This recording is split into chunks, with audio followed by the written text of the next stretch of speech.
আর বন্ধুত্ব সম্পর্ক প্রতিবেশীর সাথে কাছের মানুষের সাথে সবসময় জোগায় রাখতে হবে। কারণ একটা বিষয়, আপনি মারা গেলে কিন্তু সে আপনার জানাজায় অংশগ্রহণ করবে।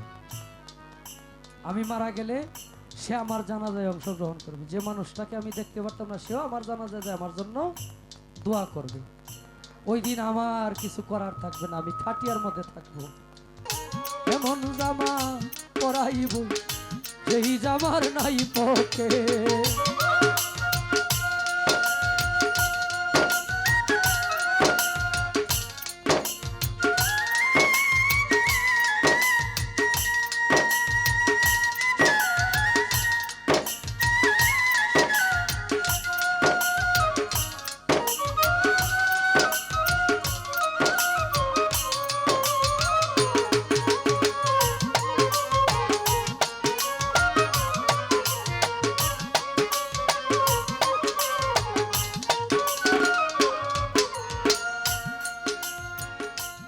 একজন শয়াল আসিবে যারের বাঁশ কাটিবে, খুঁটি ছাড়া মাটির একটা ঘর বানাবে।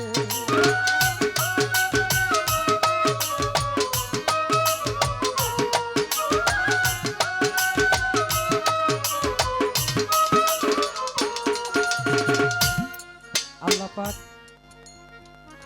আমরা তো পালা গান করি, কথা বলতে হয় সারা রাত্র।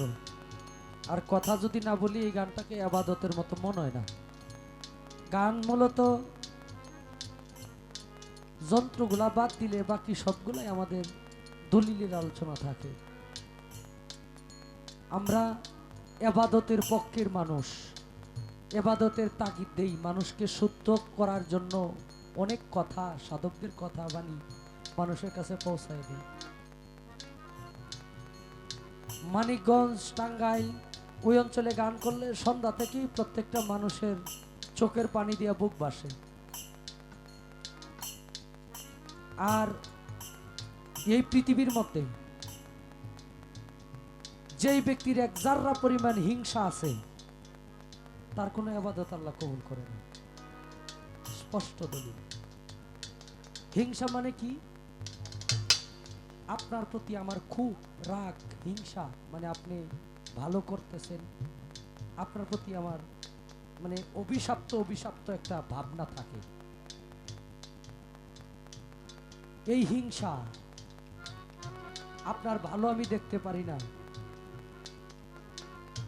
এই হিংসা যদি কারো ভিতরে থাকে তার কোনো ইবাদত কবুল হয় না। মসজিদের ইমাম সাহেবকে গিয়ে জিজ্ঞেস করবেন যে নয়ন শেখ এই কথা বলছে, যদি উনি বলে যে না হিংসা থাকলেও ইবাদত কবুল হয়, তাইলে আমি বাকি জীবন আপনার গোলামি করব।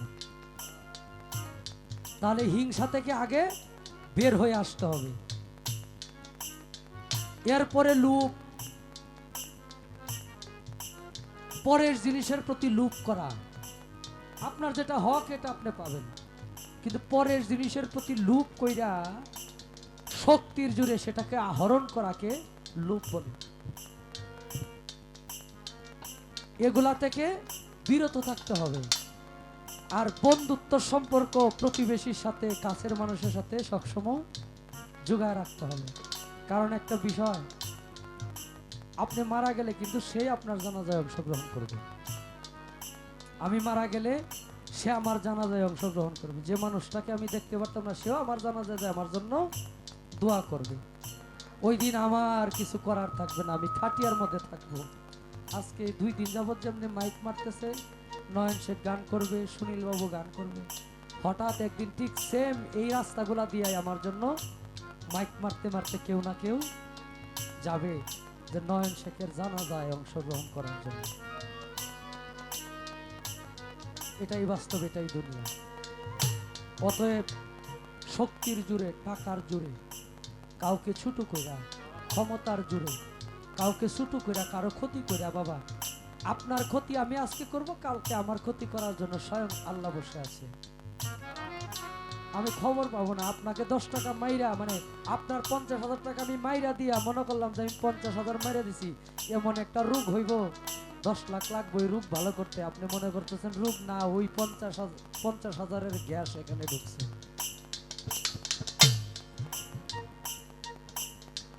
পৃথিবীতে বেঁচে থাকতে এত টাকা পয়সার দরকার পড়ে না। দেখেন বেশি টাকাওয়ালা যারা, তাদের ঘুম নাই, ট্যাবলেট খায়ও ঘুম হয় না, কি আছে না? 2টা-3টা ঘুমের ট্যাবলেট খাইলেও ঘুম হয় না। আবার সারাদিন খেতে কামারে কাজ করতেছি আমরা, সন্ধ্যার সময় এমন একটা ঘুম দিব, আবার সকালে উঠবো, ওইটা আবার মনে করব যে শরীরে 10 মানুষের শক্তি নিয়ে ঘুম থেকে উঠছে, ডাকও দিতে হয় না। তাহলে টাকা পয়সা যার বেশি, তাদের আযাবও বেশি। 70,000 বছর আগে বেহেশতে যায় গরিব ধনীর চাইতে, এটা বুখারী শরীফের হাদিস।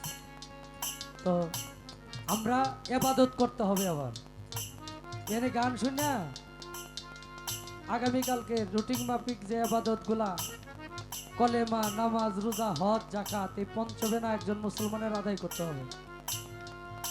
এই পঞ্চবেনা একজন মুসলমানের আদায় করতে হবে। আর সন্তানকে সুশিক্ষায় শিক্ষিত করতে হবে। পৃথিবীতে আমি মারা গেলে 3 ধরনের ইবাদত আমার কবরে যায়, আমলনামা বন্ধ হয়ে যায় সমস্ত কিছু। কোন ইবাদত যায়? যদি আপনি মসজিদ, মাদ্রাসা ইত্যাদি ইবাদত খানায় দান করেন, যতদিন এখানে ইবাদত চলবে ততদিন আপনার কবরে সওয়াব যাবে। কোন ফলের গাছ, ছায়ার বৃক্ষ রোপণ করলে যতদিন এই গাছ ফল দিবে, যতদিন এই গাছে ছায়া দিব, ততদিন আপনার কবরে সওয়াব যাবে। ভালো সন্তান পৃথিবীতে মানুষের মতো মানুষ করে রেখে গেলে, যতদিন সেই সন্তানে ভালো আমল করবে, সেই সন্তানের দ্বারাই যত ভালো আমল হবে, আপনার কবরে সওয়াব যাবে। এছাড়া পৃথিবীতে কোটি কোটি টাকার বাড়ি গাড়ি করলে এক কানা করি সওয়াব যায় না। ওই ঘর বাঁশের কাজে লাগবে, শুধু কয়েকটা বাঁশ উপরে দিয়ে দিব, আর 3.5 হাত জায়গা যার যার মাপে 1000 খানিক টাকার কাপড়, 1-2 হাজার টাকার জিনিস নিয়ে যাওয়া যায়, তাও এটা ব্যবহারের জন্য না। এটা এই কাপড় গুলা রাইখা দিব, রাইখা দিয়া বিদায় দিয়ে দিব। তাই বলে একজন সয়ল আসিবে, যারের বাঁশ কাটিবে, খুঁটি ছাড়া মাটির একটা ঘর বানাবে। সরকার শাহ আলম রে ঘরে থইয়া, শিয়রে দিবে ধরাইয়া।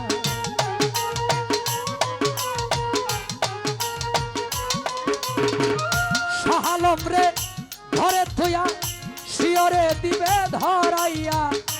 আগরবাতি একটে এমন জামা পরাইব, যেই জামার নাই পথে। এমন জামা পরাইব, যেই জামার নাই পথে। কোটি টাকা পকেট ভইরা, সঙ্গে মানুষ নিবা মইরা, কিনতে জান্নাতের টিকে। এমন জামা পরাইব, যেই জামার নাই পথে। এমন জামা পরাইব, যেই জামার নাই পথে।